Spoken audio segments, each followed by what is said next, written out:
Welcome to the Man of Recaps. This is The Expanse, Season 4. So humanity has just activated the Ring, an ancient alien artifact with hundreds of portals to distant worlds. So Christian Avasarala, now Secretary General of the United Nations of Earth, sends our hero James Holden to go scope it out. He's the expert on weird alien stuff. He's been front and center for all these adventures so far, including activating the Ring where he had a trippy alien vision of something destroying all these worlds, so we know there's dangers out there. So our ship, the Rocinante, is exploring a new alien world. We've got our cowboy pilot, Alex, the tough guy, Amos, who's friendly but will shoot you without a second thought, and genius engineer Naiome Nagata, who is still dating Holden. Being a belter who's only ever lived in space, she's taking bone density shots so she can go down onto the planet. They're not the first ones here though. A group of belters have already colonized it. Turns out this planet's rich in lithium and they've been mining it. But an Earth-based mining company holds the official mining charter led by Security Chief Mercury. When they landed here, something went wrong. Their ship exploded, a bunch of people died, and Mercury's pretty sure the belters did it. So as you can imagine, things are pretty tense, but James Holden's not here to settle mining disputes. He's here to watch out for crazy alien stuff like these little robot bees. Whoa! They make friends with the Earth scientist and the Belter doctor, and when Amos picks a fight with corporate security, he makes friends with Mercury's right-hand woman. In fact, they start doing it! Yeah, this is Amos's first romance arc, and his super direct, no-emotion style is hilarious. Anyway, nearby are some gigantic ancient alien structures. There's no apparent way in, but when Holden touches it, it opens because he's got Detective Miller in his head. Yeah, that's not the real Miller, he's just called the Investigator. It's the Protomolecule ancient aliens talking through him through Miller's personality. In any case, it's like, hey kid, you gotta move that plant, it's clogging up the works. So Holden does it, and oh, something's activated! It's turned on some crazy digging machine. What's its purpose? Holden's not waiting to find out. He blows that thing up, not messing around with dangerous alien stuff this time. Elsewhere, inside the Ring is Medina Station. Remember the old Mormon ship, now the flagship of the new official OPA Navy. In charge here is Kamina Drummer, working with the old Belter pirate Ashford. Remember they were opposed at the end of last season, but they're good friends now. Now there's a tenuous peace treaty between the Belt, Earth, and Mars. The Belters having the station inside the Ring is incredibly important, but they'll only be allowed to keep it if they can keep the peace. A Belter pirate has been picking off ships, so they've got to bring him in, and it is Marco Inaros. If that name sounds familiar, they've mentioned him before. He's a legendary Belter freedom fighter, and in fact, Naiome Nagata's baby daddy. They're gonna execute him, but he's incredibly charismatic, talks himself out of it with just a fine, hope that doesn't come back to bite him. Meanwhile, over on Mars, it's Gunnery Sergeant Bobbie Draper. Though Sergeant no more, she's been kicked out of the military after last season. Avasarala wants Bobbie to come work for her, but everyone already thinks she's an Earth spy. She's like, no thanks. Now her nephew's acting shady, so she follows him. Turns out he's got a meth lab going. Yeah, he's working for some crime gang. Aunt Bobbie lays the smack down, Martian Marine style, and tells this white-haired chick who's his boss, hey, my nephew's out. But a white-haired chick's not the top boss, it's this bald guy who is a cop. And long story short, Bobbie's disgruntled with how Mars is treating her, so she joins these guys and helps them steal decommissioned military tech no one's gonna miss anyway. Now back on New Terra, which the Belters call Illis, and has a suspicious ring of moons around it that's probably not natural. Tension between Mercury and the Belters has finally turned into outright violence. Mercury goes on a killing spree, taking out everyone he thinks blew up his ship. That includes the new doctor friend, so Naiome helps her escape. Turns out Naomi's bone injections aren't working, by the way. She's gotta go back into space. By the way, Mercury's an awful person, but he was 100% right. The Belters did blow up his ship. The doctor tried to stop it, but couldn't, so she's the one who actually blew it. Blowing it early saved more lives than if they had waited. She's feeling super bad about it, but Naiome Nagata's like, yo girl, I also used to be an OPA terrorist. Like, you gotta forgive yourself. So once again, it falls to James Holden to try to make peace here. He's like, this is not my job. But they have a more pressing problem. One of the ancient alien structures melts down. Super tsunami on the way. Plus, the Ring of Moons has somehow shut down all spaceship reactors, and any landing pods they send in get burned up. There's no evacuation. Their best bet is to ride it out inside the ancient alien structure, so everyone's climbing in there. Tsunami on the way. James Holden gets in just in time. Everyone's safe for now, but if supplies get low, things are gonna get messy. But there's another new problem. There's a green gunk eye infection going around. Within a day, it turns you blind, and everyone's infected. Everyone except James Holden, that is. For mysterious reasons, he's immune. Furthermore, the ocean washed in these gross green slugs, and they're not just gross, they're covered in deadly nerve toxin.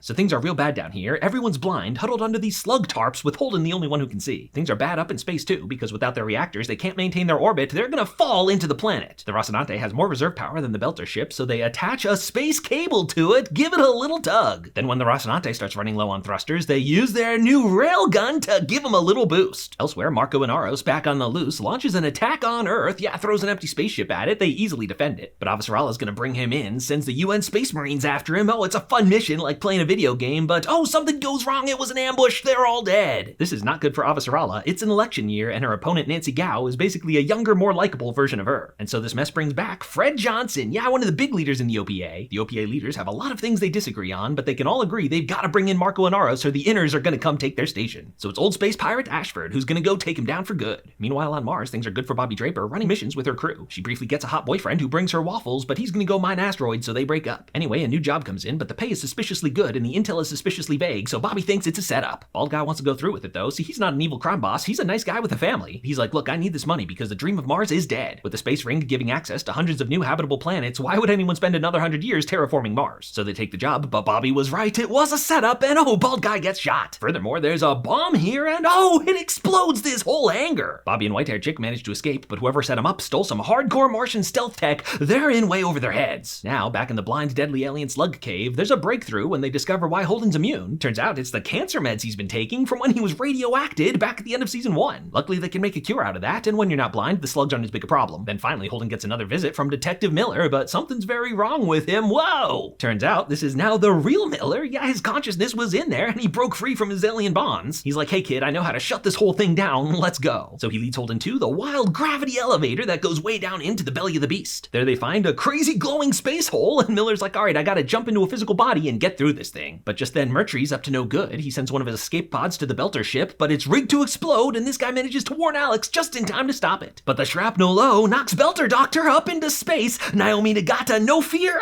going out there to rescue her. Then Mercury and Amos' girlfriend go after Holden, but Amos is right behind him. All season, the question's been, if it really came to it, would these two fight or work it out? But now it's come to it, and she's not backing down, so Amos shoots her cold-blooded. She got a shot off too, though, and Mercury's there as well, so the Doctor runs to Holden like, hey, Amos is in trouble. Holden's like, cool, if a talking robot shows up, throw it through this weird space hole, please. So it's the final showdown between Mercury and Holden. It's the good old-fashioned duel, but Holden wins. Meanwhile, Ghost Miller did manage to possess a robot, so they're gonna throw him through the thing, but the defense system activates and grabs him. And this looks bad because now the entire planet's activating. Yeah, pretty sure this is the thing that would fire a laser through the ring, destroying all of humanity. But the Doctor's dragging Robot Miller, gets him through the thing, and the whole planet shuts down. Spaceships have power again, so the rescue mission's easy, and the day is saved. Amos and Mercury both survive, but Amos goads Mercury into hitting him, I think so he has an excuse to beat him to death. Avasarala loses her election, and in case you care about her marriage, the election put a lot of strain on it. They're taking some space. Just then, though, Bobbie Draper reaches out like, hey, if you're still hiring personal security, I'm in now. Because it was OPA terrorist Marco Inaros who stole the Martian stealth tech and is painting an asteroid with it. Luckily, Ashford tracked him down and boom, burst in there, zero-G space pirate style. Yeah, he's kind of old now, but he's still a baller and gets Marco Inaros. But wait, now he's captured by Philip Inaros? Yes, Naiome Nagata's son. Before they execute him, Ashford puts his phone on record and tries to get Marco to monologue his evil plan. He does love monologuing, but he doesn't reveal his target, and so Ashford is sent out into space, singing an old sailor shanty on the way. It is tear-jerking. And so Marco Inaros launches the stealth asteroid. What is his target?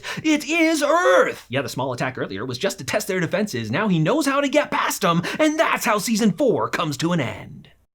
If you like this recap, hit that subscribe button for more of the best recaps of TV and movies. And if you love this recap, check out the join button and support the channel as a member.